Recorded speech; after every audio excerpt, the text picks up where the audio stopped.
the most common and up-and-coming fighting game leverless and controller departments comes from Haute or Haute 42, being one of the most affordable and marketable leverless controllers for fighting games currently on the market, with most of their options costing less than $100. However, even though I love Haute 42, I have some gripes with these controllers, most of their controllers by design.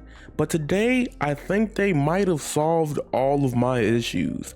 Today we'll be talking about Haute 42's R16, and we'll be unboxing and reviewing it, especially with footage and gameplay. So if you guys are interested in this video, and you want to know about one of the best latest options of 2024 so far, make sure you hit the like button and subscribe for more controllers, reviews, fighting games, anime games, and everything else in between.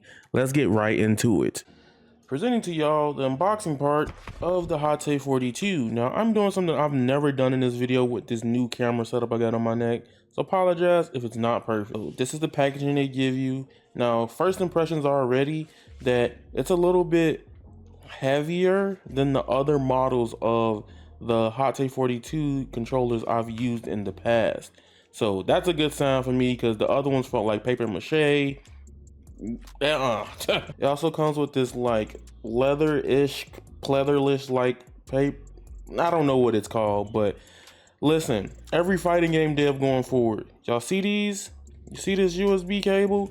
These are PEEK because it curves in. It's a harder chance of it getting tugged out or pulled out. You have to literally like kind of pull it really hard to get it out, unless the controller port that holds this is just loose. These are really good. These should be standard in every leverless controller going forward. Y'all see this? This that PEEK shit. Don't play. This the PEEK. Put this in every leverless going forward, or at least build your like input around it, because some is very frustrating trying to put this in here.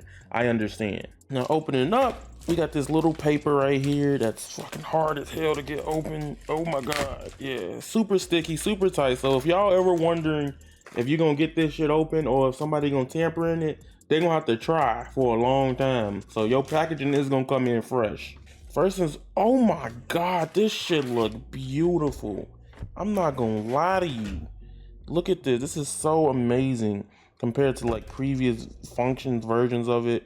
It's like a bigger version of the smaller one that they had years in the past. Now, one big gripe that I have with their levelless controllers, personally, I would pay for an option to not have this slippery sliding bottom. This is the most frustrating thing about their levelless controllers. Essentially, having a slippery slide bottom like that is annoying, especially when you put it in your lap. I could probably show you behind my floor, but here it is in my lap. I got on some nice general shorts that you get at the dollar store, and it just slides. Best solution so far is to essentially just make sure you get sanding paper or something under it to keep it secure, and you won't have to worry about it sliding. The controller has 4 main buttons in the top right. Again, I'm personally not a fan of these smaller buttons. I wish they were bigger, somewhat like on the overdrive controller that I reviewed recently, or some other bigger circle. I'd rather take just a general circle button. When you receive a R16, you do get these extra buttons here, that little extra switch, and I think extra caps to go around your button all together. Now off rip, I'm not gonna lie, this might be one of their best designs so far. Now this is gonna be my first time plugging it in, so yeah, right now this is a very impressive design. It has this like gloss finish to it that I like.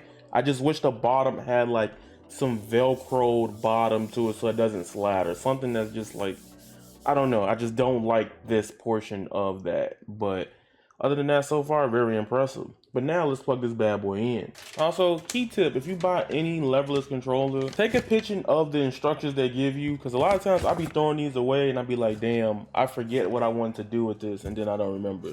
Or make sure you also email them, which Haute has some of the best customer support. They will get back to you ASAP with their products. Alright, first time plugging it in, I'm using a brick converter, and I'll explain why later. And the reason why I brought up the instruction is to get your desired mode. This controller can be used on so many different platforms. You have X input mode, you have switch mode, you have PS3 mode, and you have PS4 and PS5 mode. and you also can turn it into a keyboard. So up to 5 different modes and ways to play with just this one Haute controller. And the big issue with this controller is that if you're not, and I believe not, if you don't have a Brook converter, you do get an 8-minute timeout. The way to get around this though is you have to learn how to update and upload verification files to stop the timeout completely, so it is possible to completely stop that. I haven't mentioned that before, but yeah, just keep that in mind. If you want to get your desired compatibility mode, you have to hit a specific key or button while plugging in the USB on startup of the controller.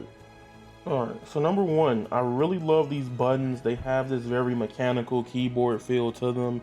It makes it feel good when you're playing a fighting game and you hit confirm in every damn thing. I don't know, it's a subconscious thing that's really good. You know how like it's like ASMR, like some people just really into that? No problem with it, but like that's the energy this gives me, so I understand it. The buttons so far feel phenomenal, man. Really solid controller. I'm so surprised how much I like this compared to the other ones. Also, the problem with the last Haute I had, the little small one, is that the button caps come off a lot. It don't seem like me flicking this shit real hard. I'm really trying to take it out right now. Y'all see I'm doing it? It doesn't do that here at all. So peak. I'm coming back to Street Fighter 6. I love Tekken, but I want to go back to Street Fighter. Terry coming out. You gotta be high as hell. Like, and I'm not excited for Heihachi. Like, you think I'm not gonna come back to Street Fighter? So, we about to have a ball. Y'all know I play on modded controls. Woohoo, get the fucking crying out the way. But I want to learn how to play modded controls on leverless. So that's going to be my journey with Street Fighter 6 for the first time. So this is going to be a very crazy thing. So step one, we're going to try it on the Haute R16, R19 series to see if I like how any of this works. This will be my first time playing Bison. I haven't tried Bison, but I'm not mistaken. So the input says auto. So that felt easy to like that, but beginner 2 would be okay. Then it's with that's light. I haven't still figured out the best layout, but I have one that I'm gonna make a video on in the future. So if you're excited for that, hit the like button and sub. I got y'all. But right now, this the whatever layout I'm playing on. So I think the next one would be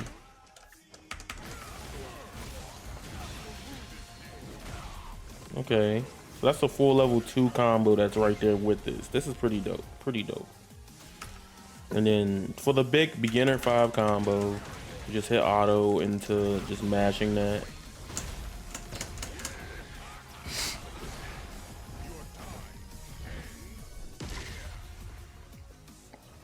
So far, I'm gonna be honest, the controller is very responsive. So this is a charge move. I like this. Oh shoot. So you would have to, and the thing about modded controls here is that you still gotta hold charge back to do charge moves. So it ain't free as a lot of people think it is. So the game wants you to be like, they want you already buffering that shit. So yeah. So far, after like 10 to 15 minutes on this, my hands doesn't hurt, it feels beautiful, and I love this a lot. Yeah, this is a really solid controller. For people that also don't know, something that's very important about this is that you do have 2 USB ports on this. You could probably plug this into another way. If I'm not mistaken, the other one had like a different way to plug it in. So if you notice this is one of the first ones I've ever gotten from Haute, and you have 1 USB port here, C port, and another one at the top. If I'm not mistaken, the R19 or the R series only has 1 now, which I don't know if I really like that compared to what it had overall. Personally, the bigger space. So personally, this only has 1 USB port, which really most general, even main manufacturer arcade sticks have only 1 USB port. But I do like that this is essentially a level 2 version. This is level 5. This just skipped the level 35, like in Pokemon. This Charmander, this Charizard. My only main gripe with Haute controllers is that the bottom needs to change. Essentially, I'm just looking for something like this. something like this, please. I don't like the slidey part because sitting down and playing at tournaments is very uncomfortable in my honest opinion. If it costs a little extra bucks to add on to it, I would love that. This is an amazing lever list. Right now, I still have a little minor gripes with it overall. However, for the price, you can't go wrong. This currently goes for $100 on Amazon and AliExpress and different platforms. So I will link the Amazon link down in the description down below. Thank you, Haute, for sponsoring this controller again. And we not done. I'm doing a big video, a big project I've always wanted to do with video creation. And I want to do a leverless awards. So comment down below, what is your favorite leverless of the year, or what's your favorite controller, something you may be looking at or eyeing. Let me know and we might take it into consideration for the big video series I am planning. Remember, you guys are golden and that is raw. Squala, peace, and I'm out.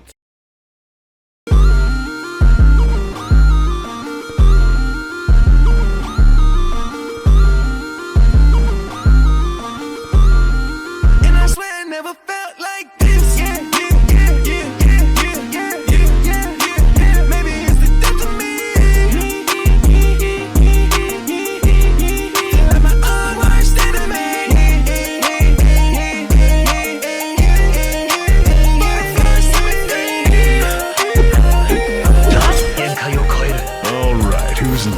Let's see who's stronger.